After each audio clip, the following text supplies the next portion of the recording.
सिमरो अंगद दुख निकंदन।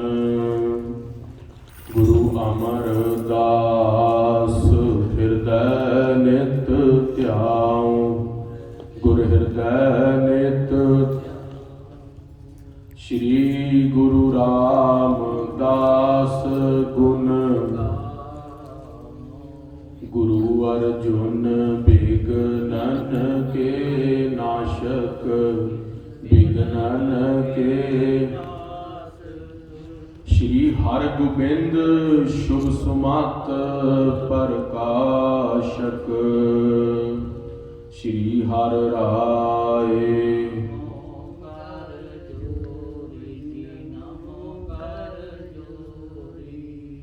श्री हर कृष्ण मनाओ बहोरी। गुर तेग बहादुर परम कृपाला। सतगुर परम कृपाला। श्री गुरु गोबिंद सिंह विसाला। तरो तरा तर पुन पुन सीसा। वाहिगुरु पुन पुन सीसा। बंदो बार बार जगदीसा। एक अंकारा सतगुरु तेह प्रसाद सच होए। वाहिगुरु जी की फतेह। विघ्न विनाशन सोए। गुर का शब्द कमाए जिन। जीते पंच विकार। तिन संतन को बंदना। सिर चरणन पर तार। कहाँ बुद्ध प्रभ तुच्छ हमारी। बरन सकै महिमा जो तिहारी। हम ना सकत कर सिफत तुम्हारी। जी आप लिहो तुम कथा सुधारी। हम ना सकत कर सिफत तुम्हारी। आप लिहो तुम कथा सुधारी।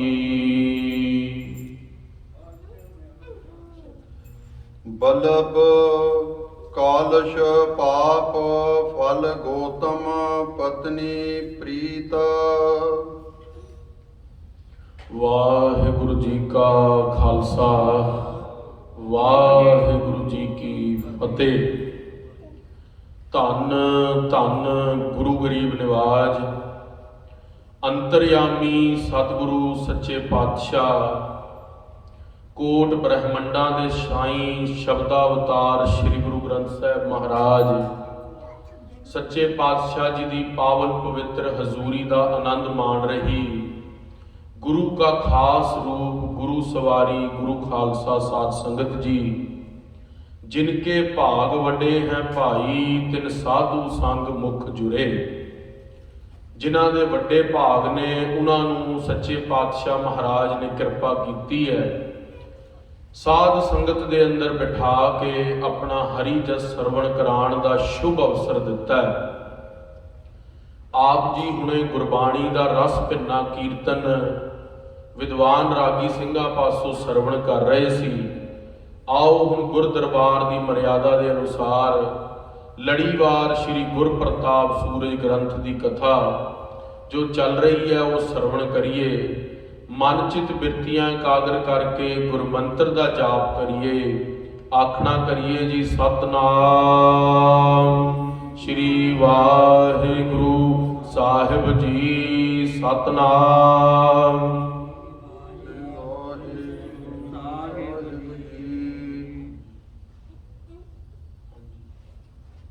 बल्लभ कालश पाप फल गौतम पत्नी प्रीत। साध संगत जी अज 16 मई जो कि हिंदुस्तान के अंदर भारत के अंदर 17 मई का दिहाड़ा है। ਅੱਜ ਦਾ ਉਹ ਪਾਵਨ ਪਵਿੱਤਰ ਸ਼ਹੀਦੀ ਵਾਲਾ ਦਿਨ ਹੈ, ਜਿਸ ਦੇ ਅੰਦਰ ਸਾਡੇ ਬਜ਼ੁਰਗਾਂ ਨੇ ਕਾਨੂੰਵਾਨ ਦੀ ਛੰਬ ਦੇ ਅੰਦਰ ਮਹਾਨ ਸ਼ਹਾਦਤਾਂ ਪਾਈਆਂ। ਅੱਜ ਛੋਟੇ ਘੱਲੂਘਾਰੇ ਵਾਲਾ ਪਾਵਨ ਪਵਿੱਤਰ ਦਿਹਾੜਾ ਹੈ। ਖਾਲਸਾ ਜੀ ਸਿੱਖ ਪੰਥ ਦੇ ਅੰਦਰ ਅੱਜ ਵਾਲੇ ਦਿਹਾੜੇ ਵਾਲੇ ਦਿਨ ਨੂੰ ਅੱਜ ਸਾਡੇ ਇਤਿਹਾਸ ਦੇ ਅੰਦਰ ਬੱਚਿਆਂ ਨੂੰ ਪੜ੍ਹਾਉਣਾ ਬਹੁਤ ਜ਼ਰੂਰੀ ਹੈ। ਅੱਜ ਵਾਲਾ ਦਿਹਾੜਾ ਜੋ ਪਾਵਨ ਪਵਿੱਤਰ ਛੋਟਾ ਘੱਲੂਘਾਰੇ ਦਾ ਦਿਹਾੜਾ ਹੈ, ਉਸ ਦਾ ਇਤਿਹਾਸ ਲੜੀਵਾਰ ਕਥਾ ਸ਼ੁਰੂ ਹੋਣ ਤੋਂ ਪਹਿਲਾਂ ਟਿਊਕ ਮਾਤਰ ਜ਼ਰੂਰ ਵਿਚਾਰ ਲਈਏ, ਕਿਉਂਕਿ ਬਬਾਣੀਆਂ ਕਹਾਣੀਆਂ ਪੁੱਤ ਸੁਪੁੱਤ ਕਰੇ। ਸਾਡਾ ਫਰਜ਼ ਬਣਦਾ ਹੈ ਕਿ ਸਾਡੇ ਬਜ਼ੁਰਗਾਂ ਨੂੰ ਸਾਨੂੰ ਉਹਨਾਂ ਨੇ ਕੀ ਸ਼ਹਾਦਤਾਂ ਪਾਈਆਂ, ਕਿਸ ਤਰ੍ਹਾਂ ਪਾਈਆਂ, ਕਿਹੜੇ ਹਾਲਾਤਾਂ ਦੇ ਅੰਦਰ ਉਹਨਾਂ ਨੂੰ ਸ਼ਹੀਦ ਕੀਤਾ ਗਿਆ ਤੇ ਉਹਨਾਂ ਨੇ ਗੁਰੂ ਦੀ ਸਿੱਖੀ ਨੂੰ ਕਿਸ ਤਰ੍ਹਾਂ ਕਮਾਇਆ, ਉਹ ਸਾਨੂੰ ਪਤਾ ਹੋਣਾ ਚਾਹੀਦਾ ਹੈ।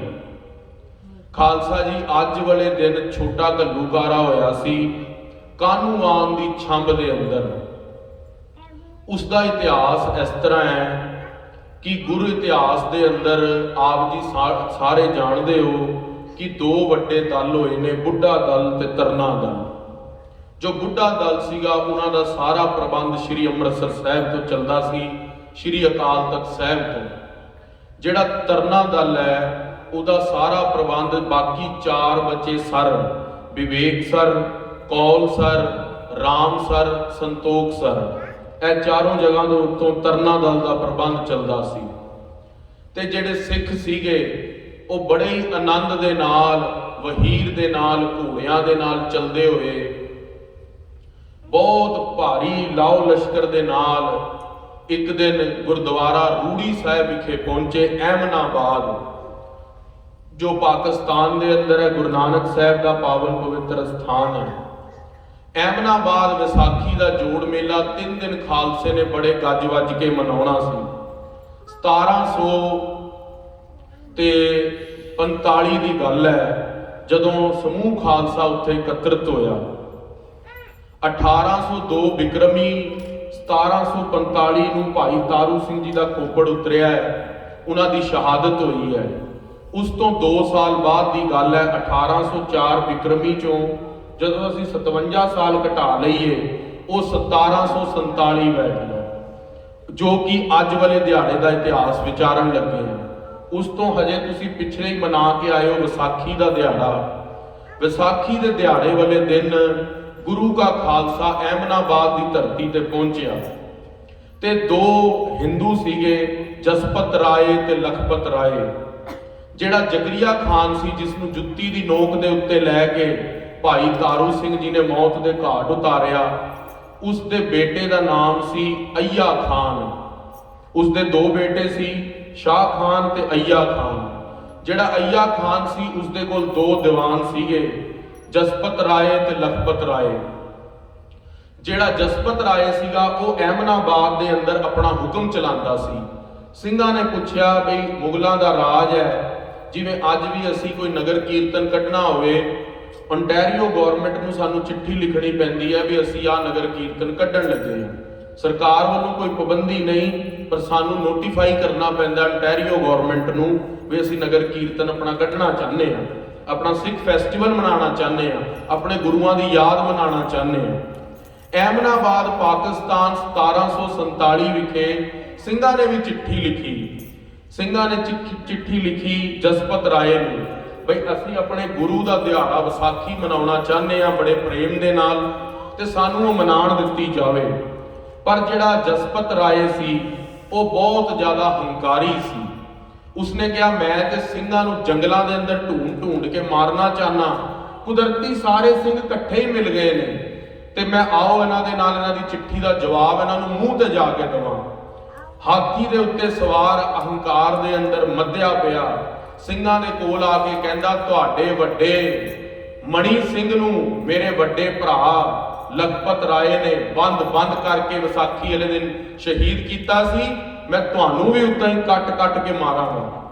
ਸਿੰਘਾਂ ਨੂੰ ਯਾਦ ਆ ਗਈ ਆਪਣੇ ਵੱਡੇ ਬਜ਼ੁਰਗ ਭਾਈ ਮਣੀ ਸਿੰਘ ਜੀ ਦੀ ਸ਼ਹੀਦੀ, ਬਈ ਇਹਦੇ ਵੱਡੇ ਭਰਾ ਨੇ ਸਾਡੇ ਵੱਡੇ ਬਜ਼ੁਰਗ ਭਾਈ ਮਣੀ ਸਿੰਘ ਨੂੰ ਬੰਦ ਕੱਟ ਕੇ ਸ਼ਹੀਦ ਕੀਤਾ, ਅੱਜ ਉਹਦਾ ਬਦਲਾ ਲੈਣ ਦਾ ਦਿਨ ਆ ਗਿਆ।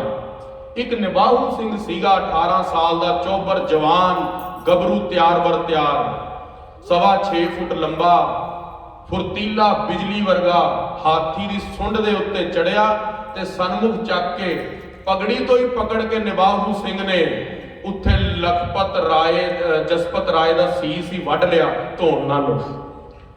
ਜਦੋਂ ਸੀਸ ਉਹਦਾ ਵੱਢਿਆ ਸਾਰੀ ਮੁਗਲ ਫੌਜ ਇੱਕਦਮ ਹੱਕੀ ਬੱਕੀ ਰਹਿ ਗਈ। ਇੱਕ ਸਿੰਘ ਬਿਜਲੀ ਦੀ ਤਰ੍ਹਾਂ ਆਇਆ ਤੇ ਜਸਪਤ ਰਾਏ ਦਾ ਸੀਸ ਵੱਢ ਕੇ ਲੈ ਗਿਆ। ਜਦੋਂ ਇਸ ਗੱਲ ਦਾ ਪਤਾ ਲੱਗਾ ਲਖਪਤ ਰਾਏ ਨੂੰ, ਉਹ ਜਾ ਕੇ ਅਯ्या ਖਾਨ ਦੇ ਦਰਬਾਰ ਦੇ ਅੰਦਰ ਪਿੱਟ ਕੇ ਰੋਇਆ। ਖਾਲਸਾ ਜੀ ਇਹ ਸਾਰਾ ਇਤਿਹਾਸ ਸ਼੍ਰੀ ਪੰਥ ਪ੍ਰਕਾਸ਼ ਗ੍ਰੰਥ ਦੇ ਅੰਦਰ ਭਾਈ ਰਤਨ ਸਿੰਘ ਭੰਗੂ ਨੇ ਲਿਖਿਆ ਹੈ। ਤੁਸੀਂ ਵਿਸਤਾਰ ਦੇ ਅੰਦਰ ਵੀ ਪੜ੍ਹ ਸਕਦੇ ਹੋ।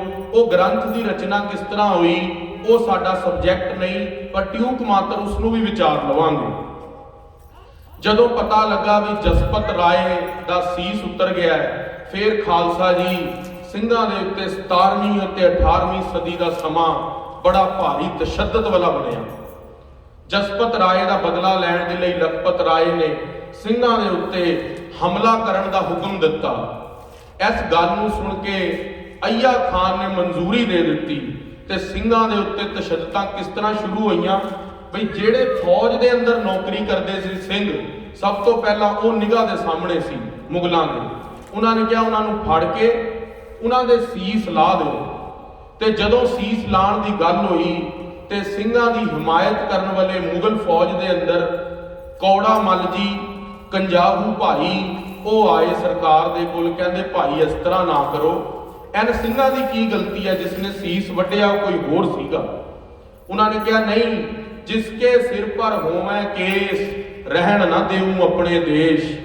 ਜੋ ਜ਼ਕਰੀਆ ਖਾਨ ਦਾ ਆਰਡਰ ਸੀਗਾ ਬਈ ਪੰਜਾਬ ਦੇ ਅੰਦਰ ਕੋਈ ਵੀ ਜਿਸ ਦੇ ਸਿਰ ਦੇ ਉੱਤੇ ਕੇਸ ਨੇ ਉਹਨੂੰ ਰਹਿਣ ਨਹੀਂ ਦਵਾਂਗਾ। ਅੱਜ ਖਾਲਸਾ ਜੀ ਉਹੀ ਕਲਗੀਧਰ ਪਾਤਸ਼ਾਹ ਦਾ ਪੰਥ ਹੈ। ਦੇਸ਼ਾਂ ਵਿਦੇਸ਼ਾਂ ਦੇ ਅੰਦਰ, ਯੂਰਪ, ਏਸ਼ੀਆ, ਤੁਸੀਂ ਦੇਖ ਲਓ, ਯੂਕੇ, ਅਮਰੀਕਾ, ਇੰਗਲੈਂਡ, ਕੈਨੇਡਾ, ਕਿੱਥੇ ਤੱਕ ਖਾਲਸੇ ਦੀ ਗੂੰਜ ਪੈ ਰਹੀ ਹੈ।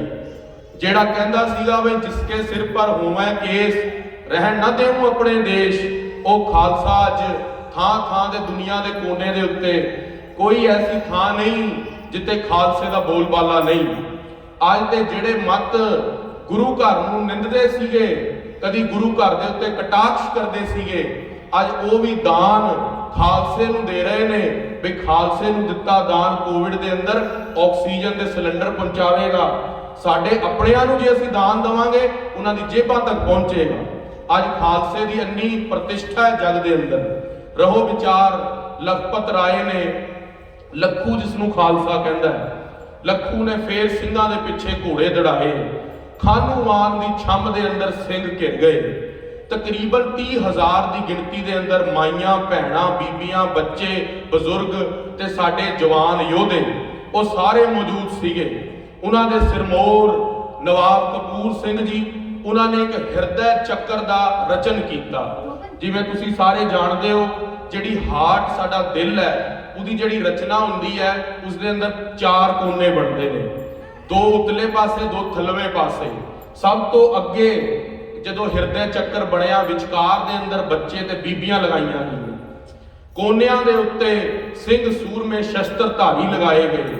ਇੱਕ ਕੋਨੇ ਦੇ ਉੱਤੇ ਨਵਾਬ ਜੱਸਾ ਸਿੰਘ ਆਹਲੂਵਾਲੀਆ ਖੜੇ, ਦੂਜੇ ਕੋਨੇ ਦੇ ਉੱਤੇ ਨਵਾਬ ਕਪੂਰ ਸਿੰਘ ਜੀ ਖੜੇ ਹੋਏ, ਤੀਸਰੇ ਤੇ ਭਾਈ ਸੁੱਖਾ ਸਿੰਘ ਜੀ ਮਾੜੀ ਕੱਬੋ ਕੇ ਖੜੇ ਹੋਏ, ਚੌਥੇ ਤੇ ਭਾਈ ਹਰੀਆ ਸਿੰਘ ਜੀ ਭੰਗੀਆਂ ਮਿਸਲ ਦੇ ਖੜੇ ਹੋਏ। ਚਾਰੋਂ ਸਿੰਘਾਂ ਨੇ ਮੋਰਚਾ ਸੰਭਾਲਿਆ, ਵਿੱਚ ਬੀਬੀਆਂ ਤੇ ਬਜ਼ੁਰਗਾਂ ਨੂੰ ਕੀਤਾ ਤੇ ਕਿਹਾ ਸਾਡੀ ਜਾਨ ਪਹਿਲੇ ਜਾਵੇਗੀ, ਪਹਿਲੇ ਗੁਰੂ ਕੇ ਖਾਲਸੇ ਦੇ ਉੱਤੇ ਕੋਈ ਆਂਚ ਨਹੀਂ ਆਣੀ ਚਾਹੀਦੀ। ਗੁਰੂ ਕੇ ਚਾਰੋਂ ਯੋਧੇ ਚਾਰੋਂ ਕੋਨਿਆਂ ਦੇ ਉੱਤੇ ਡਟ ਗਏ। ਗੁਰੂ ਦੇ ਅੱਗੇ ਅਰਦਾਸ ਕਰਕੇ ਭਾਰੀ ਮੁਗਲ ਫੌਜ ਤਕਰੀਬਨ 2-2.5 ਲੱਖ ਦੀ, ਅੱਜ ਵਾਲੇ ਦਿਨ ਖਾਲਸਾ ਜੀ ਛੋਟੇ ਘੱਲੂ ਘਾਰੇ ਦੇ ਦਿਨ ਖਾਲਸੇ ਦੇ ਉੱਤੇ ਟੁੱਟ ਕੇ ਪੈ ਗਈ। ਕੁਦਰਤ ਦਾ ਐਸਾ ਦਿਨ ਆਇਆ, ਜੇਠ ਦਾ ਮਹੀਨਾ ਸੀ। ਹਿੰਦੁਸਤਾਨ ਭਾਰਤ ਦੇ ਅੰਦਰ ਬਹੁਤ ਜ਼ਿਆਦਾ ਗਰਮੀ ਪੈਂਦੀ ਹੈ। ਉਹ ਜੰਗਲ ਦਾ ਇਲਾਕਾ ਸੀ। ਸਿੰਘਾਂ ਦੇ ਪੈਰ ਬੱਚਿਆਂ ਦੇ ਤੁਰ ਕੇ, ਕਿਉਂਕਿ ਭੱਜ ਵੀ ਰਹੇ ਸੀ ਸਿੰਘ ਨਾਲ, ਤੇ ਪੈਰਾਂ ਦੀਆਂ ਜੁੱਤੀਆਂ ਘਿਸ ਗਈਆਂ। ਛੋਟੇ ਛੋਟੇ ਬੱਚੇ ਮਾਵਾਂ ਨੇ ਗੱਲ ਨਾਲ ਲਾਏ ਤੇ ਭੱਜ ਰਹੇ ਨੇ। पैर नंगे हो गए। ਜਦੋਂ ਨੰਗੇ ਪੈਰ ਹੋ ਗਏ, ਸਿੰਘਾਂ ਨੇ ਪੱਤੇ ਪਾੜ ਕੇ ਪੈਰਾਂ ਦੇ ਥੱਲੇ ਬੰਨੇ, ਪਰ ਸਿੰਘ ਭੱਜਦੇ ਰਹੇ ਕਿਉਂਕਿ ਫੌਜ ਬਹੁਤ ਜ਼ਿਆਦਾ ਸੀਗੀ ਤੁਰਕਾਂ ਦੀ। ਸਿੰਘਾਂ ਨੇ ਸੋਚਿਆ, ਦੋ ਸਿੰਘ ਸੀਗੇ, ਭਾਈ ਹਰਦਿਆਲ ਸਿੰਘ ਜੀ ਤੇ ਭਾਈ ਗੁਰਦਿਆਲ ਸਿੰਘ ਜੀ, ਉਹ ਬਹੁਤ ਹੀ ਜ਼ਿਆਦਾ ਸਿਦਕ ਵਾਲੇ ਸਿੰਘ ਸੀਗੇ। ਉਹ ਗੁਰੂ ਕਿਰਪਾ ਦੇ ਨਾਲ ਉਹਨਾਂ ਨੇ ਸੋਚਿਆ ਵੀ ਰਾਵੀ ਵਗਦੀ ਹੈ, ਵੀ ਜੇ ਅਸੀਂ ਰਾਵੀ ਚੋਂ ਹੜ ਦਾ ਦਰਿਆ ਚੋਂ ਰਾਹ ਬਣਾ ਲਈਏ ਤਾਂ ਸਿੰਘ ਉਧਰੋਂ ਨਿਕਲ ਜਾਣਗੇ, ਪੈਰ ਵੀ ਨਹੀਂ ਸੜਨਗੇ। ਪਰ ਉਹ ਦੋਨੋਂ ਸਿੰਘ ਰਾਵੀ ਦੇ ਅੰਦਰ ਸ਼ਹੀਦ ਹੋ ਗਏ, ਨਾਲ ਹੀ ਰੁੜ ਗਏ। ਉਹ ਸਿੰਘ ਆਪਣੀ ਸ਼ਹੀਦੀ ਦੇ ਦਿੱਤੀ ਬਈ ਜੇ ਸਿੰਘਾਂ ਨੂੰ ਰਾਹ ਮਿਲ ਜਾਵੇ, ਪਰ ਰਾਹ ਨਾ ਬਣਿਆ। ਦੂਜੇ ਪਾਸੇ ਨਵਾਬ ਕਪੂਰ ਸਿੰਘ ਜੀ ਨੇ ਭਾਈ ਸੁੱਖਾ ਸਿੰਘ ਜੀ ਨੂੰ ਹੁਕਮ ਲਾਇਆ ਬਈ ਉੱਤੇ ਜੇ ਅਸੀਂ ਜੰਮੂ ਵੱਲ ਨੂੰ ਨਿਕਲ ਜਾਈਏ ਪਹਾੜਾਂ ਤੋਂ ਤਾਂ ਵੀ ਕੋਈ ਬਚਾਅ ਹੋ ਸਕਦਾ ਸਿੰਘਾਂ ਦਾ। ਭਾਈ ਸੁੱਖਾ ਸਿੰਘ ਜੀ ਮਾੜੀ ਕੱਬੋ ਕੇ ਉਧਰੋਂ ਰਾਹ ਲੱਭਣ ਲਈ ਕੁਝ ਸਿੰਘਾਂ ਦਾ ਜੱਥਾ ਲੈ ਕੇ ਜਦੋਂ ਟੁਰੇ, ਅੱਗੋਂ ਰਾਜਪੂਤਾਂ ਨੂੰ ਮੁਗਲਾਂ ਦੀਆਂ ਚਿੱਠੀਆਂ ਪਹਿਲੇ ਪਹੁੰਚ ਗਈਆਂ। ਉਹਨਾਂ ਨੇ ਗੋਲੀਆਂ ਦਾ ਮੀਂਹ ਵਰਸਾ ਦਿੱਤਾ, ਉੱਪਰੋਂ ਰੋੜੇ ਸੁੱਟੇ, ਸਿੰਘਾਂ ਨੂੰ ਪਹਾੜੀਆਂ ਤੋਂ ਵੀ ਰਾਹ ਨਾ ਲੱਭਿਆ। ਹੁਣ ਮੁਗਲ ਫੌਜਾਂ ਨੂੰ ਪਤਾ ਲੱਗ ਗਿਆ ਨਾ ਇਹ ਰਾਵੀ ਚੋਂ ਨਿਕਲ ਸਕਦੇ ਨੇ, ਨਾ ਪਹਾੜੀਆਂ ਚੋਂ ਜਾ ਸਕਦੇ ਨੇ। ਹੁਣ ਇੱਕ ਰਸਤਾ ਕੇਵਲ ਰਹਿ ਗਿਆ ਜੰਗਲ ਦੇਸ਼ ਜਾਣ ਦਾ। ਉਸ ਵਾਲੇ ਪਾਸੇ ਇਹਨਾਂ ਨੇ ਜੰਗਲ ਨੂੰ ਅੱਗ ਲਾ ਦਿੱਤੀ। ਛੋਟੇ ਬੱਚੇ ਨਾਲ ਸੀ, ਜੰਗਲ ਦੀ ਅੱਗ ਬੜੀ ਭਿਆਨਕ ਹੁੰਦੀ ਹੈ। ਉਸ ਪਾਸੋਂ ਵੀ ਸਿੰਘ ਕੇਸਾਂ ਦੀ ਬੇਦਬੀ ਨਾ ਹੋ ਜਾਵੇ, ਉਹ ਰਾਹ ਤੇ ਵੀ ਨਹੀਂ ਤੁਰੇ। ਚੌਥੇ ਰਾਹ ਦੇ ਉੱਤੇ ਮੁਗਲ ਫੌਜਾਂ ਨੇ ਆਪ ਹਮਲਾ ਬੋਲ ਦਿੱਤਾ। ਫਿਰ ਡਟ ਕੇ ਗੁਰੂ ਕਾ ਖਾਲਸਾ ਲੜਿਆ, ਪਰ ਭਾਈ ਸੁੱਖਾ ਸਿੰਘ ਜੀ ਮਾੜੀ ਕੱਬੋ ਕੇ ਇੱਕ ਜਵਾਨ ਯੋਧੇ ਸੀਗੇ। ਖਾਲਸਾ ਜੀ ਆਪ ਜੀ ਇਹਨਾਂ ਦਾ ਇਤਿਹਾਸ ਜਾਣਦੇ ਹੋ, ਭਾਈ ਸੁੱਖਾ ਸਿੰਘ ਤੇ ਮਹਿਤਾਬ ਸਿੰਘ ਦਾ। ਭਾਈ ਸੁੱਖਾ ਸਿੰਘ ਤੇ ਮਹਿਤਾਬ ਸਿੰਘ ਉਹੀ ਗੁਰੂ ਕੇ ਯੋਧੇ ਨੇ ਜਦੋਂ ਬਾਬਾ ਦੀਪ ਸਿੰਘ ਜੀ ਨੇ ਵੰਗਾਰ ਪਾਈ ਸੀਗੀ ਦਮਦਮਾ ਸਾਹਿਬ ਕੀ ਗੁਰਦੁਆਰਾ ਸ਼੍ਰੀ ਅੰਮ੍ਰਿਤਸਰ ਸਾਹਿਬ ਹਰਮੰਦਰ ਸਾਹਿਬ ਵਿਖੇ ਬਹੁਤ ਜ਼ਿਆਦਾ ਘੋਰ ਬੇਦਬੀ ਹੋ ਰਹੀ ਹੈ। ਮੱਸੇ ਰੰਗੜ ਪਾਸੋਂ ਕੰਜਰੀਆਂ ਨਚਾਈਆਂ ਜਾ ਰਹੀਆਂ ਨੇ, ਸ਼ਰਾਬ ਦੀ ਵਰਤੋਂ ਹੋਈ ਹੈ ਮਦਰਾ ਦੀ ਉਸ ਸਥਾਨ ਦੇ ਉੱਤੇ। ਉਹ ਪਵਿੱਤਰ ਸਥਾਨ ਦੀ ਬੇਦਬੀ ਬਚਾਉਣ ਲਈ ਕਿਹੜਾ ਗੁਰੂ ਕਾ ਸਿੰਘ ਤਿਆਰ ਹੋਵੇਗਾ? ਤਦੋਂ ਖਾਲਸਾ ਜੀ ਉੱਥੇ ਭਾਈ ਸੁੱਖਾ ਸਿੰਘ ਤੇ ਮਹਿਤਾਬ ਸਿੰਘ ਜਵਾਨ ਗੱਭਰੂ ਦੋਨੇ ਤਿਆਰ ਬਰ ਤਿਆਰ ਕਲਗੀਧਰ ਪਾਤਸ਼ਾਹ ਦਾ ਆਸ਼ੀਰਵਾਦ ਲੈ ਕੇ ਦੋਨਾਂ ਨੇ ਆਪਣੀ ਕਿਰਪਾਨਾਂ ਦੇ ਮੁੱਠਿਆਂ ਦੇ ਅੰਦਰ ਹੱਥ ਪਾਇਆ, ਕਿਹਾ ਬਾਬਾ ਜੀ ਅਸੀਂ ਲਵਾਂਗੇ ਗੁਰੂ ਰਾਮਦਾਸ ਮਹਾਰਾਜ ਜੀ ਦੇ ਦਰਬਾਰ ਦਾ ਬਦਲਾ। ਉਧਰੋਂ ਚੱਲੇ ਸੀ ਇਹ ਭਾਈ ਸੁੱਖਾ ਸਿੰਘ ਤੇ ਮਹਿਤਾਬ ਸਿੰਘ, ਤੇ ਦੋਨਾਂ ਨੇ ਜਾ ਕੇ ਮੱਸੇ ਰੰਗੜ ਦਾ ਸੀਸ ਵੱਢ ਕੇ ਬਰਛੇ ਦੀ ਚੋਟ ਦੇ ਉੱਤੇ ਟੰਗ ਕੇ ਆ ਕੇ ਬਾਬਾ ਦੀਪ ਸਿੰਘ ਜੀ ਦੇ ਪੈਰਾਂ 'ਚ ਰੋੜ ਦਿਆ ਸੀ ਗੇਂਦ ਦੀ ਤਰ੍ਹਾਂ। ਕਿਹਾ ਮਹਾਰਾਜ ਆ ਲਓ ਗੁਰੂ ਰਾਮਦਾਸ ਮਹਾਰਾਜ ਜੀ ਦੀ ਦਰਬਾਰ ਦੀ ਬੇਦਬੀ ਦਾ ਬਦਲਾ। ਖਾਲਸਾ ਜੀ ਉਹੀ ਮਰਿਆਦਾ ਰੱਖੀ ਸਿੰਘਾਂ ਨੇ 84 ਦੇ ਅੰਦਰ। ਜਦੋਂ ਦਿੱਲੀ ਦੀ ਰਾਣੀ ਨੇ ਹਮਲਾ ਕੀਤਾ, ਦੋਨੋਂ ਯੋਧੇ ਭਾਈ ਸਤਵੰਤ ਸਿੰਘ ਬੇਅੰਤ ਸਿੰਘ ਨੇ ਸਟੇਨ ਗਨ ਦੇ ਅੰਦਰ 7 ਗੋਲੀਆਂ ਭਾਈ ਬੇਅੰਤ ਸਿੰਘ ਨੇ ਰਿਵਾਲਵਰ ਚੋਂ ਤੇ 29 ਗੋਲੀਆਂ ਭਾਈ ਸਤਵੰਤ ਸਿੰਘ ਨੇ ਪੂਰੀਆਂ ਪਾਰ ਕੀਤੀਆਂ। ਖਾਲਸੇ ਦੀ ਮਰਿਆਦਾ ਰਹੀ ਹੈ ਕਿ ਜੋ ਵੀ ਗੁਰੂ ਘਰ ਦੇ ਅੰਦਰ ਮੱਥਾ ਲਾਉਂਦਾ ਹੈ ਖਾਲਸਾ ਉਹਨੂੰ ਮੂੰਹ ਤੋੜ ਜਵਾਬ ਦਿੰਦਾ। ਇਹ ਗੁਰੂ ਘਰ ਦੇ ਅੰਦਰ ਅੱਜ ਦੀ ਮਰਿਆਦਾ ਨਹੀਂ ਰਹੀ, ਸ਼ੁਰੂ ਤੋਂ ਮਰਿਆਦਾ ਰਹੀ ਹੈ ਗੁਰੂ ਹਰਗੋਬਿੰਦ ਸਾਹਿਬ ਦੇ ਸਮੇਂ ਤੋਂ। ਜਦੋਂ ਗੁਰੂ ਹਰਗੋਬਿੰਦ ਸਾਹਿਬ ਕੋਲ ਬਾਜ ਉੱਡ ਕੇ ਆ ਗਿਆ ਸੀ ਸ਼ਾਹਜਹਾਨ ਦਾ, ਗੁਰੂ ਹਰਗੋਬਿੰਦ ਸਾਹਿਬ ਮਹਾਰਾਜ ਕੋਲ ਆ ਕੇ ਬੈਠ ਗਿਆ, ਫੌਜ ਲੈਣ ਆਈ, ਕਿਹਾ ਸਾਨੂੰ ਬਾਜ ਵਾਪਿਸ ਕਰ ਦਿਓ। ਸਤਿਗੁਰੂ ਗੁਰੂ ਹਰਗੋਬਿੰਦ ਸਾਹਿਬ ਮੀਰੀ ਪੀਰੀ ਦੇ ਮਾਲਕ ਯੋਧੇ ਸਤਿਗੁਰੂ ਬੋਲੇ ਉਸ ਸਮੇਂ ਮਹਾਰਾਜ, ਕਹਿੰਦੇ ਅਸੀਂ ਇਹ ਬਾਜ ਨਹੀਂ ਦਵਾਂਗੇ, ਅਸੀਂ ਤੇ ਤੁਹਾਡਾ ਤਾਜ ਵੀ ਖੋਹ ਲੈਣਾ। ਖਾਲਸਾ ਜੀ ਗੁਰੂ ਘਰ ਦੇ ਅੰਦਰ ਸੂਰਮਤਾਈ ਦੀ ਮਰਿਆਦਾ ਸ਼ੁਰੂ ਤੋਂ ਰਹੀ ਹੈ। ਸੋ ਰਹੋ ਵਿਚਾਰ ਗੁਰੂ ਕਾ ਖਾਲਸਾ। ਉੱਥੇ ਖਾਲਸਾ ਜੀ ਭਾਈ ਸੁੱਖਾ ਸਿੰਘ ਮਾੜੀ ਕੱਬੋ ਵਾਲਿਆਂ ਨੇ ਸੋਚਿਆ ਬਈ ਹੁਣ ਕਿਉਂ ਨਾ ਅਸੀਂ ਜਾ ਕੇ ਲੱਖੂ ਦਾ ਸੀਸ ਹੀ ਵੱਢ ਦਈਏ। ਸਿੰਘਾਂ ਨੇ ਸੋਚਿਆ ਬਈ ਕੁਝ 25 ਸਿੰਘਾਂ ਦਾ ਜੱਥਾ ਬਣਾਇਆ ਤੇ ਜਾ ਕੇ ਹਮਲਾ ਕਰਾਂਗੇ ਲੱਖੂ ਦੇ ਉੱਤੇ। ਤੇ ਜਿਵੇਂ ਉਹਦੇ ਹਾਥੀ ਦੇ ਕੋਲ ਪਹੁੰਚੇ, ਤਦੋਂ ਇੱਕ ਤੋਪ ਦਾ ਭਾਰਾ ਗੋਲਾ ਆ ਕੇ ਭਾਈ ਸੁੱਖਾ ਸਿੰਘ ਜੀ ਦੀ ਲੱਤ ਤੇ ਵੱਜਿਆ। ਤੇ ਜਦੋਂ ਲੱਤ ਤੇ ਵੱਜਿਆ, ਉਹਨਾਂ ਦੀ ਲੱਤ ਪੂਰੀ ਦੀ ਪੂਰੀ ਚੀਥੜੇ ਹੋ ਗਈ ਤੇ ਘੋੜਾ ਵੀ ਜ਼ਖਮੀ ਹੋ ਗਿਆ। ਖਾਲਸਾ ਜੀ ਜਦੋਂ ਭਾਈ ਸੁੱਖਾ ਸਿੰਘ ਜੀ ਘੋੜੇ ਤੋਂ ਗਿਰੇ ਨਾ, ਉਹਨਾਂ ਨੇ ਪਤਾ ਕੀ ਆਖਿਆ? ਕਹਿੰਦੇ ਮੇਰੇ ਘੋੜੇ ਦੀ ਕੀ ਹਾਲਤ ਹੈ? ਕਿਉਂਕਿ ਖਾਲਸਾ ਜੀ ਗੁਰੂ ਘਰ ਦੇ ਅੰਦਰ ਕਲਗੀਧਰ ਪਾਤਸ਼ਾਹ ਮਹਾਰਾਜ ਦਾ ਪਿਆਰ ਹੈ ਆਪਣੇ ਜਾਨ ਭਾਈ ਘੋੜਿਆਂ ਦੇ ਨਾਲ। ਕਿਉਂਕਿ ਇੱਕ ਵਾਰੀ ਭਾਈ ਦਾਨ ਸਿੰਘ ਜੀ ਨੇ ਚਾਬਕ ਮਾਰਿਆ ਸੀ, ਕਲਗੀਧਰ ਪਾਤਸ਼ਾਹ ਮਹਾਰਾਜ ਨੇ ਕਿਹਾ ਸੀ ਦਾਨ ਸਿਆਂ ਘੋੜਿਆਂ ਨੂੰ ਚਾਬਕ ਨਾ ਮਾਰਿਆ ਕਰ, ਘੋੜਿਆਂ ਨੂੰ ਚਾਬਕ ਮਾਰਿਆ ਮੈਨੂੰ ਲੱਗਾ। ਖਾਲਸਾ ਜੀ ਗੁਰੂ ਘਰ ਦੇ ਅੰਦਰ ਸ਼ਸਤਰਾਂ ਦੇ ਨਾਲ, ਘੋੜਿਆਂ ਦੇ ਨਾਲ ਗੁਰੂ ਖਾਲਸੇ ਦਾ ਬਹੁਤ ਪਿਆਰ ਹੈ। ਬੁੱਢੇ ਦਲ ਨੇ ਅੱਜ ਵੀ ਇਹ ਮਰਿਆਦਾ ਸੰਭਾਲ ਕੇ ਰੱਖੀ ਹੈ। ਖਾਲਸਾ ਜੀ ਅੱਜ ਕਹਿ ਦਿੰਦੇ ਨੇ ਬਈ ਆਹ ਘੋੜਿਆਂ ਰੱਖੇ ਨੇ, ਆ ਤੇ ਅਨਪੜ੍ਹ ਜੇ ਲੋਕ ਨੇ। ਖਾਲਸਾ ਜੀ ਇੱਕ ਵਾਰੀ ਤੁਸੀਂ ਕਦੇ 2 ਦਿਨ ਘੋੜਿਆਂ ਦੇ ਨਾਲ ਬਤੀਤ ਕਰਕੇ ਉਹਨਾਂ ਦੀ ਸੇਵਾ ਸੰਭਾਲ 'ਚ ਦੇਖਿਓ, ਤੁਹਾਨੂੰ ਪਤਾ ਲੱਗੇਗਾ ਉਹ ਗੁਰੂ ਕੇ ਯੋਧੇ, ਉਹ ਗੁਰੂ ਕੇ ਹੱਡੀ ਜੱਪੀ ਤੱਪੀ ਸਿੰਘ ਕਿੰਨੀ ਘਾਲਣਾ ਘਾਲਦੇ ਨੇ। ਰਹੋ ਵਿਚਾਰ। ਇਸ ਪ੍ਰਕਾਰ ਭਾਈ ਸੁੱਖਾ ਸਿੰਘ ਮਾੜੀ ਕੱਬੋ ਦੀ ਇੱਕ ਲੱਤ ਫੱਟੜ ਹੋ ਗਈ। ਘੋੜੇ ਦੇ ਨਾਲ ਬੰਨ੍ਹ ਕੇ ਉਹ ਲੱਤ ਦੂਜੇ ਘੋੜੇ ਤੇ ਸਵਾਰ ਹੋਏ, ਲੱਕੜ ਦੇ ਫੱਟੇ ਦੇ ਨਾਲ ਲੱਤ ਬੰਨ੍ਹ ਕੇ ਨਵਾਬ ਕਪੂਰ ਸਿੰਘ ਜੀ ਨੇ ਹੁਕਮ ਲਾਇਆ ਬਈ ਤੁਸੀਂ ਹੁਣ ਜੈਤੋ ਨੂੰ ਨਿਕਲ ਜਾਓ। ਤਕਰੀਬਨ 18 ਘੰਟੇ ਘੋੜੇ ਤੋਂ ਨਾ ਉਤਰੇ, ਫੱਟੜ ਲੱਤ ਦੇ ਨਾਲ ਜੈਤੋ ਪਹੁੰਚੇ ਸੀ। ਸਾਡੇ ਇਤਿਹਾਸ ਦੇ ਅੰਦਰ ਸਾਰੇ ਬਚਨ ਅੰਕਿਤ ਨੇ। ਸੋ ਉਸ ਪ੍ਰਕਾਰ ਫਿਰ ਖਾਲਸੇ ਦੇ ਉੱਤੇ ਅਦੀਨਾ ਬੇਗ ਹੋਰੀ ਉਹਨਾਂ ਨੇ ਆ ਕੇ ਮਦਦ ਕੀਤੀ ਤੇ ਖਾਲਸੇ ਨੂੰ ਪਿੱਛੋਂ ਮਦਦ ਆਈ, ਰਾਸ਼ਨ ਦੀ ਵੀ ਤੇ ਫੌਜਾਂ ਦੀ ਵੀ। ਇਹ ਗੱਲ ਜਦੋਂ ਲੱਖੂ ਨੇ ਵਿਚਾਰੀ ਬਈ ਹੁਣ ਅਦੀਨਾ ਬੇਗ ਹੋਰਾਂ ਨੇ ਮਦਦ ਇਹਨਾਂ ਨੂੰ ਦੇ ਦਿੱਤੀ ਹੈ, ਹੁਣ ਮੇਰਾ ਰੁਕਣਾ ਠੀਕ ਨਹੀਂ, ਤੇ ਉਦੋਂ ਨਵਾਬ ਕਪੂਰ ਸਿੰਘ ਜੀ ਹੋਰੀ ਬਰਨਾਲੇ ਦੇ ਰਾਹ ਕੁਝ ਸਿੰਘਾਂ ਨੂੰ ਲੈ ਕੇ, ਬੀਬੀਆਂ ਲੈ ਕੇ, ਜੱਥਾ ਲੈ ਕੇ ਨਿਕਲ ਗਏ। ਭਾਈ ਸੁੱਖਾ ਸਿੰਘ ਜੀ ਮਾੜੀ ਕੱਬੋ ਕੇ ਉਹ ਜੈਤੋ ਨੂੰ ਚਲੇ ਤੇ ਹੋਰ ਸਿੰਘ ਮਾਲਵੇ ਦੇਸ਼, ਮਾਝੇ ਦੇਸ਼ ਨੂੰ ਨਿਕਲ ਗਏ। ਤਾਂ ਤਕਰੀਬਨ 10,000 ਦੀ ਗਿਣਤੀ ਦੇ ਅੰਦਰ ਸਿੰਘ ਅੱਜ ਵਾਲੇ ਦਿਨ ਖਾਲਸਾ ਜੀ ਸ਼ਹੀਦ ਹੋਏ, ਜਿਸ ਨੂੰ ਛੋਟਾ ਘੱਲੂਘਾਰਾ ਕਿਹਾ ਜਾਂਦਾ ਹੈ। ਕਾਨੂੰਵਾਨ ਦੀ ਛੰਭ ਦੇ ਅੰਦਰ ਇਹੋ ਇਤਿਹਾਸਿਕ ਦਿਨ ਵਾਪਰਿਆ ਜਿਸ ਦੇ ਅੰਦਰ ਸਾਡੇ ਖਾਲਸੇ ਦੇ 7,000 ਵੱਡੇ ਜਵਾਨ ਬਜ਼ੁਰਗ ਤੇ 3,000 ਬੱਚੇ ਤੇ ਬੀਬੀਆਂ, 10,000 ਖਾਲਸੇ ਦਾ ਨੁਕਸਾਨ ਹੋਇਆ, ਜੋ ਕਿ ਨਾ ਪੂਰਾ ਹੋਣ ਵਾਲਾ ਨੁਕਸਾਨ ਸੀ। ਖਾਲਸੇ ਦੇ ਅੰਦਰ ਬਹੁਤ ਭਾਰੀ ਰੋਸ਼ ਦੀ ਲਹਿਰ ਉਤਰੀ। ਉਪਰੰਤ ਫੇਰ ਗੁਰੂ ਕਾ ਖਾਲਸਾ ਤਿਆਰ ਬਰ ਤਿਆਰ ਹੋਇਆ। ਇਹ ਸਾਰਾ ਹੀ ਇਤਿਹਾਸ ਜਿਹੜਾ ਜਿੰਨਾ ਵੀ ਹੈ ਉਹ ਸ਼੍ਰੀ ਪੰਥ ਪ੍ਰਕਾਸ਼ ਗ੍ਰੰਥ ਦੇ ਅੰਦਰ ਲਿਖਿਆ ਗਿਆ ਹੈ। ਜੋ ਪੰਥ ਪ੍ਰਕਾਸ਼ ਗ੍ਰੰਥ ਹੈ ਖਾਲਸਾ ਜੀ, ਉਹ ਇਸ ਗ੍ਰੰਥ ਤੋਂ ਬਾਅਦ ਪੜਾਇਆ ਜਾਂਦਾ ਹੈ। ਜੋ ਗ੍ਰੰਥ ਦੀ ਆਪ ਦੀ ਕਥਾ ਰੋਜ਼ ਸ਼ਾਮ ਨੂੰ ਦੀਵਾਨਾਂ ਦੇ ਅੰਦਰ ਸੁਣ ਰਹੇ ਹੋ, ਇਹ ਸ਼੍ਰੀ ਗੁਰਪ੍ਰਤਾਪ ਸੂਰਜ ਗ੍ਰੰਥ ਹੈ। ਸ਼੍ਰੀ ਗੁਰਪ੍ਰਤਾਪ ਸੂਰਜ ਗ੍ਰੰਥ ਭਾਈ ਸੰਤੋਖ ਸਿੰਘ ਜੀ ਨੇ ਲਿਖਿਆ, ਜਿਸ ਦੇ ਅੰਦਰ 10 ਗੁਰੂਆਂ ਦਾ ਇਤਿਹਾਸ, ਬਾਬਾ ਬੰਦਾ ਸਿੰਘ ਬਹਾਦਰ ਤੱਕ ਦਾ ਇਤਿਹਾਸ ਹੈ। ਪਰ ਜੇ 17ਵੀਂ ਤੇ 18ਵੀਂ ਸਦੀ ਦਾ ਇਤਿਹਾਸ ਤੁਸੀਂ ਪੜ੍ਹਨਾ ਚਾਹੁੰਦੇ ਹੋ ਤੇ ਉਹ ਅਗਲਾ ਗ੍ਰੰਥ ਲਿਖਿਆ ਸ਼ਹੀਦ ਭਾਈ ਮਹਿਤਾਬ ਸਿੰਘ ਜੀ ਦੇ ਪੋਤਰੇ ਨੇ, ਭਾਈ ਰਤਨ ਸਿੰਘ ਭੰਗੂ ਨੇ। ਪ੍ਰਾਚੀਨ ਪੰਥ ਪ੍ਰਕਾਸ਼ ਉਸ ਨੂੰ ਕਹਿੰਦੇ ਨੇ, ਕਿਉਂਕਿ ਪੰਥ ਪ੍ਰਕਾਸ਼ ਵੀ ਇਤਿਹਾਸ ਦੇ ਅੰਦਰ 2 ਨੇ। ਇੱਕ ਗਿਆਨੀ ਗਿਆਨ ਸਿੰਘ ਜੀ ਨੇ ਲਿਖਿਆ, ਉਹ ਨਵੀਨ ਪੰਥ ਪ੍ਰਕਾਸ਼ ਹੈ, ਜਿਸ ਦੇ ਅੰਦਰ 10 ਗੁਰੂਆਂ ਦਾ ਇਤਿਹਾਸ ਹੈ।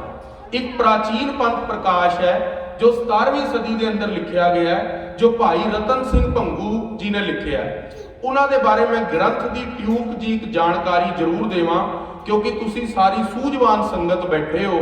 ਸੂਝਵਾਨ ਸੰਗਤ ਨੂੰ ਉਹ ਗ੍ਰੰਥਾਂ ਦੇ ਬਾਰੇ ਪਤਾ ਹੋਣਾ ਚਾਹੀਦਾ ਹੈ, ਤਾਂ ਕਿ ਸਾਡੇ ਬੱਚੇ ਉਹ ਇਤਿਹਾਸ ਤੱਕ ਪਹੁੰਚਣ। ਜਿਹੜਾ ਤੁਸੀਂ ਹੁਣੇ ਸਾਰਾ ਇਤਿਹਾਸ ਸੁਣਿਆ ਛੋਟੇ ਘੱਲੂਘਾਰੇ ਦਾ, ਉਹ ਟਿਊਕ ਮਾਤਰ ਸੀ। ਪਰ ਉਹ ਜੇ ਅਸੀਂ ਸਾਰਾ ਬਰੀਫਲੀ ਉਸ ਕਥਾ ਨੂੰ ਕਰੀਏ ਤੇ ਸਾਨੂੰ ਤਕਰੀਬਨ 1.5 ਸਾਲ ਵੀ ਲੱਗ ਜਾਂਦਾ ਹੈ ਉਹ ਕਥਾ ਕਰਨ ਦੇ ਅੰਦਰ। ਪ੍ਰਾਚੀਨ ਪੰਥ ਪ੍ਰਕਾਸ਼ ਦੀ ਪ੍ਰਾਚੀਨ ਪੰਥ ਪ੍ਰਕਾਸ਼ ਗ੍ਰੰਥ ਰਤਨ ਸਿੰਘ ਭੰਗੂ ਜੀ ਦੀ ਕਿਰਤ ਹੈ। ਉਹ ਕਿਸ ਤਰ੍ਹਾਂ ਲਿਖਿਆ ਗਿਆ ਉਹਦੇ ਤੇ ਮੈਂ 2 ਮਿੰਟ ਜ਼ਰੂਰ ਲਾਣਾ ਚਾਹੁੰਦਾ।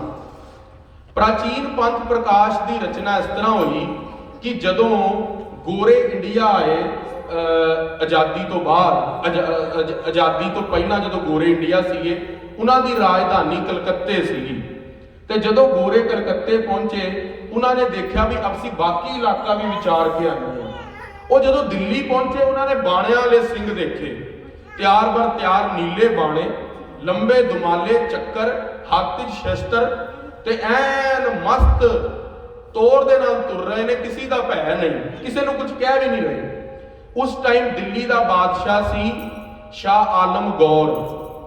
ਉਸ ਗੋਰੇ ਨੇ ਪੁੱਛਿਆ, ਗੋਰੇ ਦਾ ਨਾਂ ਸੀ ਡੇਵਿਡ ਅਖਤਰ ਲੋਨੀ। ਡੇਵਿਡ ਅਖਤਰ ਲੋਨੀ ਨੇ ਸ਼ਾਹ ਆਲਮ ਗੌਰ ਨੂੰ ਪੁੱਛਿਆ, ਬਈ ਆ ਨੀਲੇ ਬਾਣੇ ਵਾਲੇ ਸਿੰਘ ਕੌਣ ਨੇ? ਉਸ ਟਾਈਮ ਦੇ ਉੱਤੇ ਸ਼ਾਹ ਆਲਮ ਗੌਰ ਮੁਗਲਾਂ ਦਾ ਬਾਦਸ਼ਾਹ ਸੀ, ਉਹਨੇ ਝੂਠ ਬੋਲ ਦਿੱਤਾ। ਉਹਨੇ ਕਿਹਾ ਕਿ ਇਹ ਲੁਟੇਰੇ ਤੇ ਡਕੈਤ ਨੇ। ਪਰ ਉਸ ਗੋਰੇ ਨੂੰ ਸ਼ਾਂਤੀ ਨਹੀਂ ਆਈ। ਉਹਨੂੰ ਲੱਗਿਆ ਵੀ ਇਹ ਬੰਦੇ ਕੁਝ ਕਹਿ ਨਹੀਂ ਰਹੇ, ਲੁਟੇਰੇ ਲੱਗਦੇ ਨਹੀਂ ਪਏ, ਕੋਈ ਗੱਲ ਦੇ ਅੰਦਰ ਰਮਝ ਹੈ। ਤਦ ਲੁਧਿਆਣਾ, ਅੰਬਾਲਾ, ਕਰਨਾਲ ਤੇ ਜਲੰਧਰ ਤੱਕ ਦਾ ਇੱਕ ਕੈਪਟਨ ਹੁੰਦਾ ਸੀ ਗੋਰਿਆਂ ਦਾ, ਉਹਦਾ ਨਾਂ ਸੀ ਕੈਪਟਨ ਮਰੀ। ਜਿਸ ਤਰ੍ਹਾਂ ਅੱਜ ਭਾਰਤ ਦੇ ਅੰਦਰ ਡੀਸੀ ਹੁੰਦੇ ਨੇ, ਪਹਿਲਾਂ ਇੱਕ ਕਪਤਾਨ ਹੁੰਦਾ ਸੀ, 3-4 ਇਲਾਕੇ ਮਿਲਾ ਕੇ ਲੁਧਿਆਣੇ ਦੇ ਅੰਦਰ ਲੋਧੀਆਂ ਦਾ ਸ਼ਹਿਰ ਸੀ ਲੁਧਿਆਣਾ, ਉੱਥੇ ਦਾ ਕੈਪਟਨ ਮਰੀ ਜਿਹੜਾ ਸੀ ਉਹ ਕਪਤਾਨ ਸੀ। ਕੈਪਟਨ ਮਰੀ ਦੀ ਡਿਊਟੀ ਲਗਾਈ ਗਈ ਵੀ ਸਿੰਘਾਂ ਦਾ ਇਤਿਹਾਸ ਪਤਾ ਕਰੋ ਵੀ ਇਹ ਕੌਣ ਨੇ ਨੀਲੇ ਬਾਣੇ ਹੋਏ। ਕੈਪਟਨ ਮਰੀ ਨੇ ਦੇਖਿਆ ਵੀ ਇੱਥੇ ਕੋਈ ਪੜ੍ਹਿਆ ਲਿਖਿਆ ਬੰਦਾ ਦਿਸਦਾ ਨਹੀਂ, ਉਹਨੇ ਨਾ ਜਾ ਕੇ ਮਸੀਤ ਦੇ ਅੰਦਰ ਇੱਕ ਬੂਟੇ ਸ਼ਾਹ ਮੌਲਵੀ ਨੂੰ ਪੁੱਛਿਆ ਵੀ ਆਹ ਸਿੰਘ ਕੌਣ ਹੁੰਦੇ ਨੇ। ਬੂਟੇ ਸ਼ਾਹ ਮੌਲਵੀ ਨੇ ਕਿਹਾ ਵੀ ਸਿੰਘਾਂ ਦਾ ਇਤਿਹਾਸ ਜੇ ਇਹਨੂੰ ਦੱਸਤਾ ਤੇ ਕਿਤੇ ਗੋਰੇ ਇਹਨਾਂ ਦੇ ਮੁਰੀਦ ਨਾ ਬਣ ਜਾਣ। ਉਹਨੇ ਸਾਰਾ ਝੂਠ ਮੂਠ ਲਿਖਾ ਦਿੱਤਾ ਬਈ ਇਹਨਾਂ ਦੇ ਜਿਹੜੇ ਵੱਡੇ ਗੁਰੂ ਸੀਗੇ ਉਹ ਲੁੱਟਮਾਰ ਕਰਕੇ ਖਾਂਦੇ ਪੀਂਦੇ ਸੀਗੇ ਤੇ ਇਹਨਾਂ ਦੇ ਘਰ ਦੇ ਅੰਦਰ ਇੱਕ ਗੁਰੂ ਨਾਨਕ ਤਪਾ ਹੋਇਆ ਹੈ, ਉਹਨਾਂ ਦੇ ਥੋੜੀ ਜਿਹੀ ਭਗਤੀ ਹੋਈ ਹੈ, ਬਾਕੀ ਗੁਰੂਆਂ ਨੇ ਕੁਝ ਨਹੀਂ ਕੀਤਾ। ਇਹ ਗੱਲ ਸਾਰਾ ਇਤਿਹਾਸ ਬੂਟੇ ਸ਼ਾਹ ਮੌਲਵੀ ਨੇ ਕਿਤਾਬ ਬਣਾ ਕੇ ਤੇ ਉਸ ਕੈਪਟਨ ਮਰੀ ਨੂੰ ਪਕੜਾ ਦਿੱਤੀ। ਪ੍ਰਾਚੀਨ ਪੰਥ ਪ੍ਰਕਾਸ਼ ਦੀ ਰਚਨਾ ਕਿਸ ਤਰ੍ਹਾਂ ਹੋਈ, ਮੈਂ ਉਹ ਵਿਸ਼ੇ ਤੇ ਹਾਂ। ਤੇ ਉਹ ਕੈਪਟਨ ਮਰੀ ਨੇ ਇੱਕ ਸਭਾ ਬੁਲਾਈ, ਕਾਨਫਰੰਸ ਬੁਲਾਈ, ਸਾਰਿਆਂ ਨੂੰ ਬੁਲਾਇਆ ਵਿੱਚ, ਤੇ ਕੈਪਟਨ ਮਰੀ ਨੇ ਕਿਹਾ ਬਈ ਆਹ ਕਿਤਾਬ ਹੈ ਜਿਹੜੀ ਬੂਟੇ ਸ਼ਾਹ ਮੌਲਵੀ ਨੇ ਸਿੰਘਾਂ ਦਾ ਇਤਿਹਾਸ ਲਿਖ ਕੇ ਦਿੱਤੀ ਹੈ। ਉਸੇ ਕਚਹਿਰੀ ਦੇ ਅੰਦਰ ਪਰਮਾਤਮਾ ਦਾ ਐਸਾ ਭਾਣਾ ਹੋਇਆ, ਭਾਈ ਰਤਨ ਸਿੰਘ ਭੰਗੂ ਵੀ ਬੈਠੇ ਸੀਗੇ।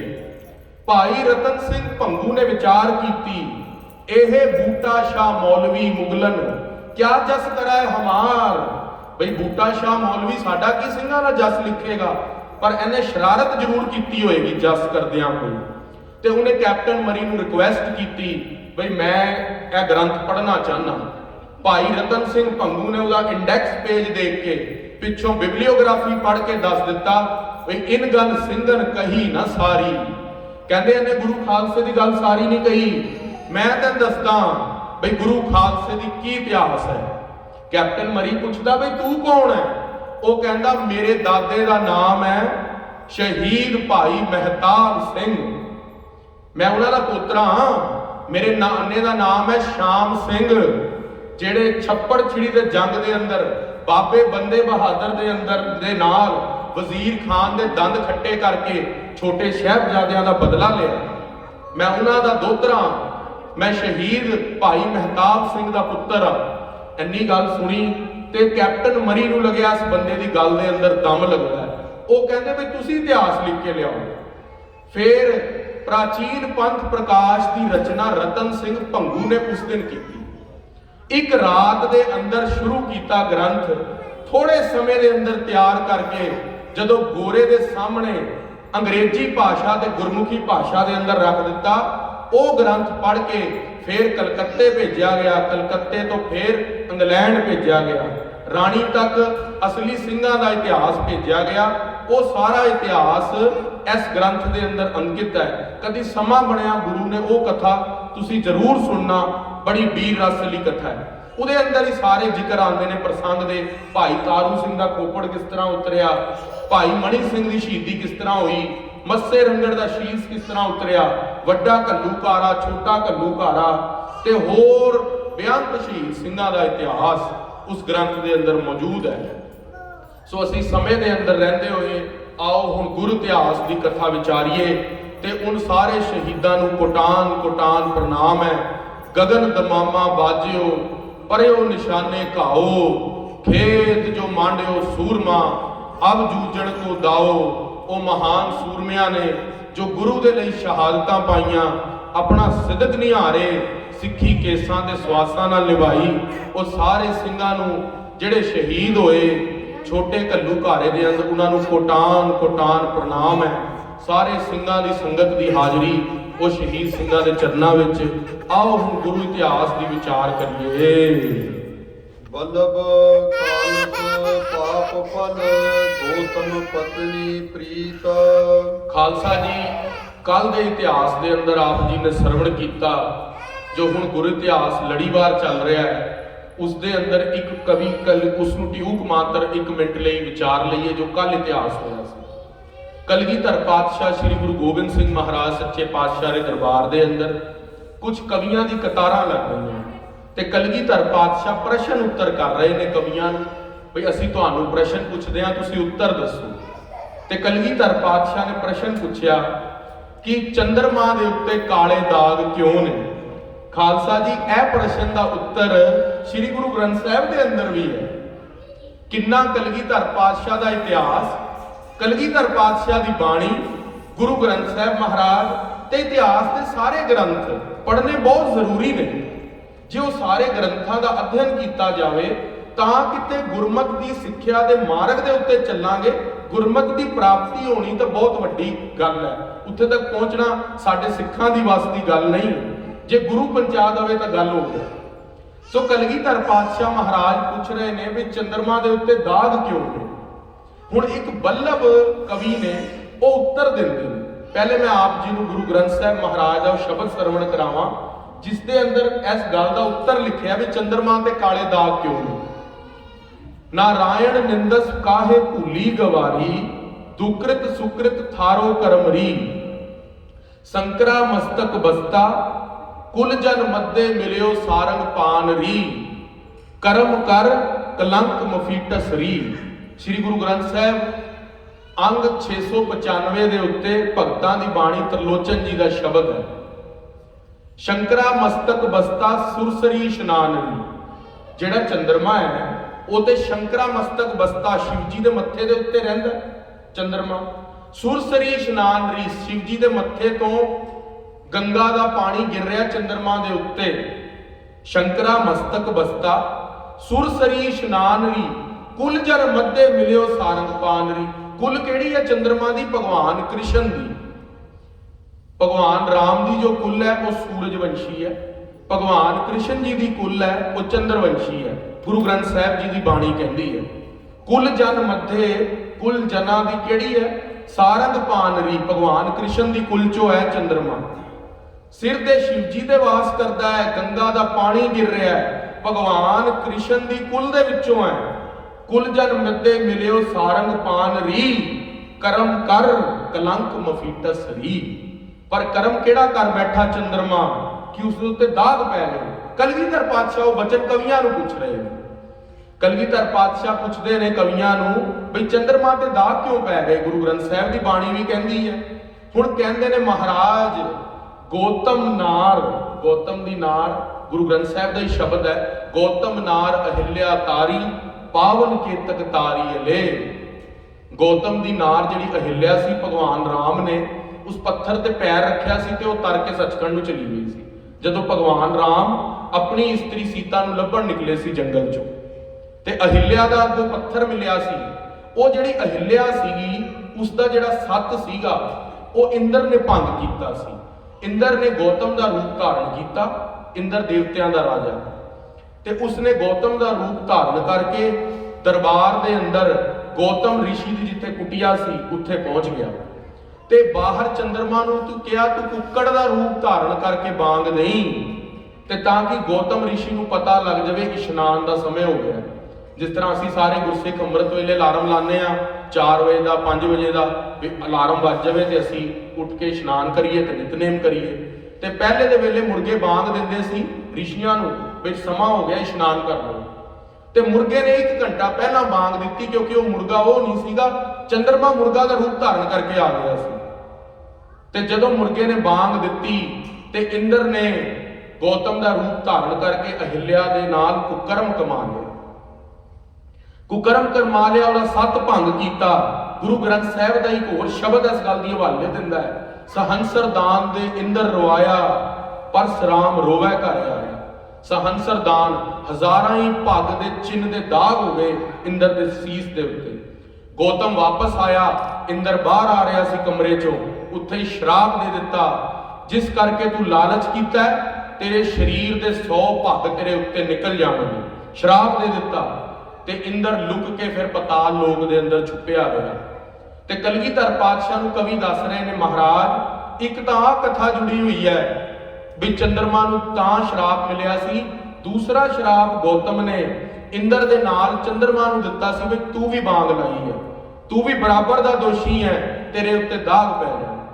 ਦੂਸਰਾ ਬ੍ਰਹਸਪਤੀ ਦੀ ਜਿਹੜਾ ਗੁਰੂ ਹੋਇਆ ਦੇਵਤਿਆਂ ਦਾ, ਜਿਹੜਾ 9 ਗ੍ਰਹਿਾਂ ਚੋਂ ਬ੍ਰਹਸਪਤੀ ਹੈ, ਉਸਦੇ ਜਿਹੜੀ ਪਤਨੀ ਸੀਗੀ ਉਸਦਾ ਸੱਤ ਵੀ ਚੰਦਰਮਾ ਨੇ ਭੰਗ ਕੀਤਾ ਸੀ, ਤਾਂ ਬ੍ਰਹਸਪਤੀ ਨੇ ਵੀ ਉਸਨੂੰ ਸ਼ਰਾਪ ਦਿੱਤਾ ਸੀ। ਤਾਂ ਕਰਕੇ ਚੰਦਰਮਾ ਦੇ ਉੱਤੇ ਜਿਹੜਾ ਦਾਗ ਹੈ ਉਹ ਲੱਗਿਆ ਹੋਇਆ। ਕਲਗੀਧਰ ਪਾਤਸ਼ਾਹ ਮਹਾਰਾਜ ਨੇ 24 ਅਵਤਾਰਾਂ ਦੀ ਕਥਾ ਲਿਖੀ ਹੈ ਸ਼੍ਰੀ ਦਸਮ ਗ੍ਰੰਥ ਦੇ ਅੰਦਰ। ਉਸ ਦੇ ਅੰਦਰ ਚੰਦਰ ਅਵਤਾਰ ਦੀ ਵੀ ਕਥਾ ਲਿਖੀ ਹੈ ਵੀ ਜਿਹੜਾ ਚੰਦਰ ਅਵਤਾਰ ਹੈ ਉਹਦਾ ਕੀ ਰੋਲ ਹੈ। ਉਹ ਅੱਜ ਦਾ ਸਾਡਾ ਵਿਸ਼ਾ ਨਹੀਂ, ਫੇਰ ਕਦੀ ਵਿਚਾਰਾਂਗੇ।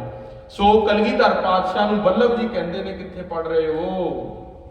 ਹਾਂਜੀ, ਕਾਲਸ਼ ਪਾਪ ਫਲ ਗੌਤਮ ਪਤਨੀ।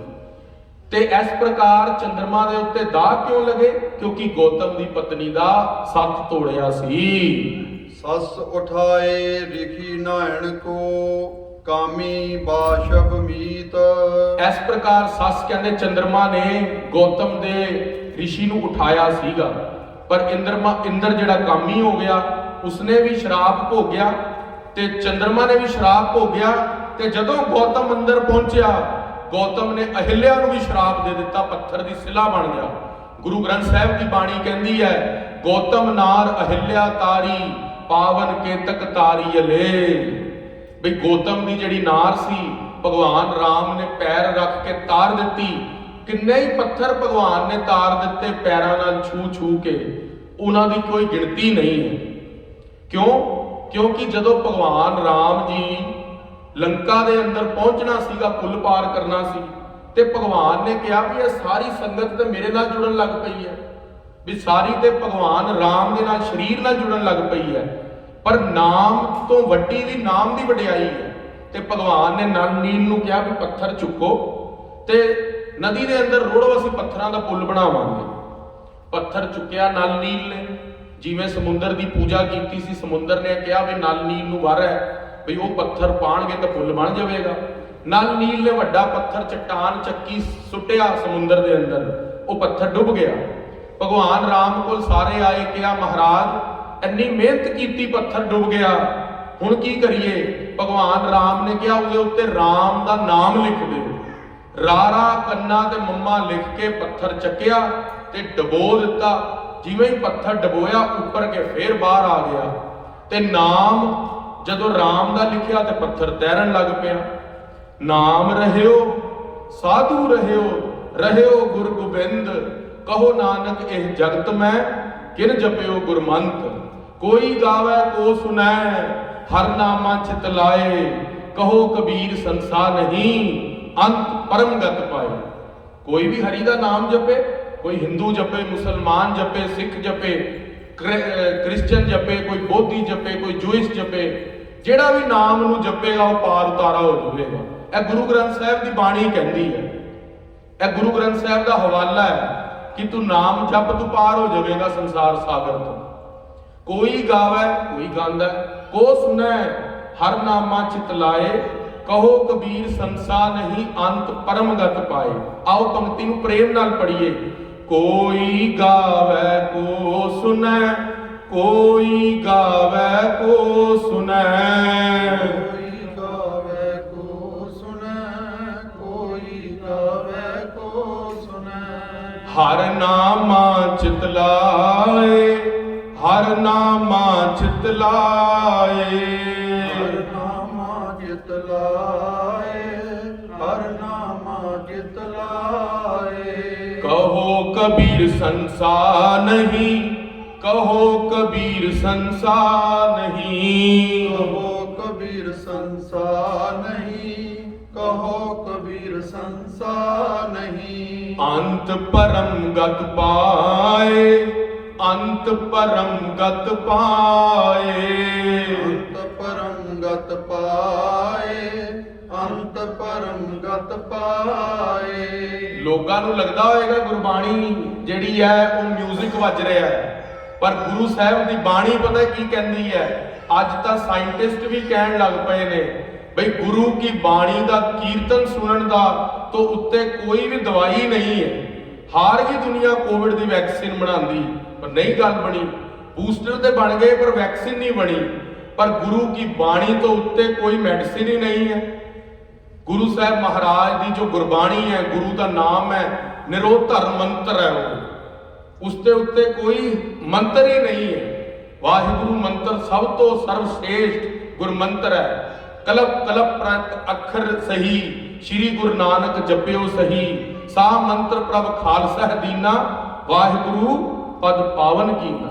ਵਾਹਿਗੁਰੂ ਮੰਤਰ ਖਾਲਸੇ ਨੂੰ ਦਿੱਤਾ ਹੈ। ਕੋਈ ਜਾਣਦਾ ਹੋਏਗਾ ਗੀਤ ਹੈ ਤੇ ਮਹਾਰਾਜ ਕਹਿੰਦੇ ਕੋਈ ਗਾਵੇ ਕੋ ਸੁਨੈ ਹਰ ਨਾਮਾ ਚਿਤ ਲਾਏ, ਕਹੋ ਕਬੀਰ ਸੰਸਾ ਨਹੀਂ ਅੰਤ ਪਰਮਗਤ ਪਾਏ। ਸੋ ਇਸ ਪ੍ਰਕਾਰ ਅਹਿਲਿਆ ਨੂੰ ਵੀ ਭਗਵਾਨ ਰਾਮ ਨੇ ਪੈਰ ਲਾ ਕੇ ਤਾਰਿਆ ਤੇ ਆਪਣੇ ਨਾਮ ਦੀ ਵਡਿਆਈ ਦੀ ਮਹਿਮਾ ਕੀਤੀ, ਆਪਣੇ ਸਰੀਰ ਦੀ ਨਹੀਂ। ਇਹਦਾ ਮਤਲਬ ਇਹ ਨਹੀਂ ਕਿ ਭਗਵਾਨ ਰਾਮ ਦੀ ਨਿੰਦਾ ਚੱਲ ਪਈ ਹੈ। ਭਗਵਾਨ ਰਾਮ ਜੀ 14 ਕਲਾ ਅਵਤਾਰ ਹੋਏ ਨੇ, ਬਹੁਤ ਸਤਿਕਾਰਯੋਗ ਨੇ। ਭਗਵਾਨ ਕ੍ਰਿਸ਼ਨ 16 ਕਲਾ ਅਵਤਾਰ ਹੋਏ ਨੇ, ਉਹਨਾਂ ਦੇ ਅੰਦਰ ਗੁਣ ਨੇ, ਉਹਨਾਂ ਦੀ ਵਡਿਆਈ ਕੀਤੀ ਹੈ ਕਲਗੀਧਰ ਪਾਤਸ਼ਾਹ ਨੇ। ਕਿਤੇ ਮਹਾਰਾਜ ਨੇ ਆਪਣੇ ਕ੍ਰਿਸ਼ਨਾ ਅਵਤਾਰ ਦੇ ਅੰਦਰ ਜਸ ਕੀਤਾ ਉਹਨਾਂ ਦੀ ਸੂਰਮਤਾਈ ਦਾ। ਹੁਣ ਕੋਈ ਮਾਂ ਦੇ 2 ਬੱਚੇ ਹੋਣ, ਇੱਕ ਕੋਲ ਗੁਣ ਜ਼ਿਆਦਾ ਹੋਣ, ਇੱਕ ਕੋਲ ਘੱਟ ਹੋਣ, ਆ ਥੋੜੀ ਹੈ ਕਿ ਜਿਸ ਕੋਲ ਗੁਣ ਘੱਟ ਨੇ ਮਾਂ ਉਹਦੀ ਨਿੰਦਾ ਸੁਣ ਲਵੇਗੀ ਬਗਾਨੇ ਤੋਂ। ਉਹ ਵੀ ਪਰਮੇਸ਼ਵਰ ਦੇ ਪੁੱਤਰ ਨੇ, ਕੋਈ 14 ਕਲਾ ਲੈ ਕੇ ਆਇਆ, ਕੋਈ 16 ਕਲਾ। ਪਰ ਸਾਡਾ ਥਰਡ ਪਰਸਨ ਦਾ ਕੋਈ ਹੱਕ ਨਹੀਂ ਬਣਦਾ ਕਿ ਅਸੀਂ ਉਨ ਅਵਤਾਰਾਂ ਦੀ ਨਿੰਦਾ ਕਰੀਏ। ਗੁਰੂ ਘਰ ਦੀ ਸਟੇਜ ਦੇ ਉੱਤੋਂ ਨਿੰਦਾ ਕਰਨੀ, ਮਹਾਰਾਜ ਦੀ ਗੁਰਬਾਣੀ ਕਹਿੰਦੀ ਹੈ ਨਿੰਦਾ ਭਲੀ ਕਿਸੇ ਕੀ ਨਾਹੀ ਮਨਮੁਖ ਮੁਗਧ ਕਰਨ। ਮਨਮੁਖ ਲੋਕ ਨਿੰਦਾ ਕਰਦੇ ਨੇ। ਗੁਰੂ ਨਾਨਕ ਸਾਹਿਬ ਮਹਾਰਾਜ ਸਰਬ ਕਲਾ ਸਮਰੱਥ ਨੇ, ਉਸ ਦੇ ਅੰਦਰ ਕੋਈ ਵਿਚਾਰ ਦੇ ਅੰਦਰ ਕੋਈ ਦੁਚਤਾਈ ਨਹੀਂ ਹੈ, ਉਹ ਸਰਬ ਕਲਾ ਸਮਰੱਥ ਨੇ ਕਲਗੀਧਰ ਪਾਤਸ਼ਾਹ। ਪਰ ਕਿਸੇ ਹੋਰ ਦੇ ਘਰ ਦੀ ਨਿੰਦਾ ਕਰਨੀ ਗੁਰੂ ਘਰ ਦੀ ਮਰਿਆਦਾ ਨਹੀਂ। ਸੋ ਖਾਲਸਾ ਜੀ ਇਸ ਪ੍ਰਕਾਰ ਗੁਰੂ ਘਰ ਦੇ ਅੰਦਰ ਕਲਗੀਧਰ ਪਾਤਸ਼ਾਹ ਮਹਾਰਾਜ ਨੇ ਨਾਮ ਦੀ ਵਡਿਆਈ ਕੀਤੀ ਹੈ ਤੇ ਜਿਹੜੀ ਗੌਤਮ ਦੀ ਅਹਿਲਿਆ ਨਾਰ ਹੈ ਉਸ ਨੂੰ ਤਾਰਨਾ ਕੀਤਾ। ਤੇ ਬੱਲਭ ਜੀ ਕਹਿੰਦੇ ਨੇ ਕਿ ਜਿਹੜੀ ਗੌਤਮ ਦੀ ਨਾਰ ਸੀਗੀ, ਰਿਖ ਨਾਰ ਨਾਵਣ ਕੋ ਕਾਮੀ ਬਾਸ਼ਵ ਮੀਤ, ਤੇ ਚੰਦਰਮਾ ਨੂੰ ਇਸ ਪ੍ਰਕਾਰ ਦਾਗ ਲੱਗਿਆ ਸੀਗਾ। ਸੋ ਇਸ ਪ੍ਰਕਾਰ ਕਵੀ ਬੱਲਭ ਜੀ ਦਾ ਉੱਤਰ ਅੱਜ ਦੇ ਦੀਵਾਨ ਦੇ ਅੰਦਰ ਹੋਇਆ। ਹੁਣ ਕਿਸ ਤਰ੍ਹਾਂ ਗੁਨੀਆ ਜੀ ਜਾਨਵੀ, ਜਿਹੜੀ ਜਾਨਵੀ ਹੈ ਉਹਦੀ ਜਾਨਵੀ ਰਿਸ਼ੀ ਦੀ ਕਥਾ ਆਏਗੀ ਕੱਲ ਨੂੰ, ਉਹ ਕੱਲ ਦੇ ਪ੍ਰਸੰਗਾਂ ਦੇ ਅੰਦਰ ਗੁਰੂ ਸਾਹਿਬ ਕਿਰਪਾ ਕਰਵਾਣ। हे गोबिंद हे गोपाल हे दयाल लाल, प्राणनाथ ना सखे दीन दर्द निवार। हे समर्थ गम पूर्ण मोहे मया धार, अंधकूप महाभयान नानक पार उतार। आए प्रभ शरणागति कृपा नित दयाल, एक अखर हर मन बस्त नानक होत निहाल। एक अखर हर मन बस्त नानक होत निहाल। फाहे काटे मिटे गवन फतेह भई मन जीत, नानक गुर ते थित पाई फिरन मिटे नित नीत। कथा निता प्रत होत है सुनहो सिंह सुजान, नानक गुरु गोबिंद सिंह जी सदा करै कल्याण। गुण गावा दिन रात, गुण गावा दिन रात,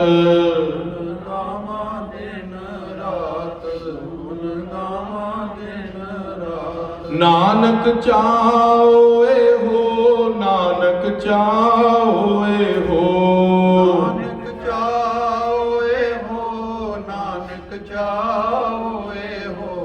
गुण गावा दिन रात, गुण गावा दिन रात, गुण गावा दिन रात, गुण गावा दिन रात। नानक चाओए हो, नानक चाओए हो, नानक चाओए हो, नानक चाओए हो।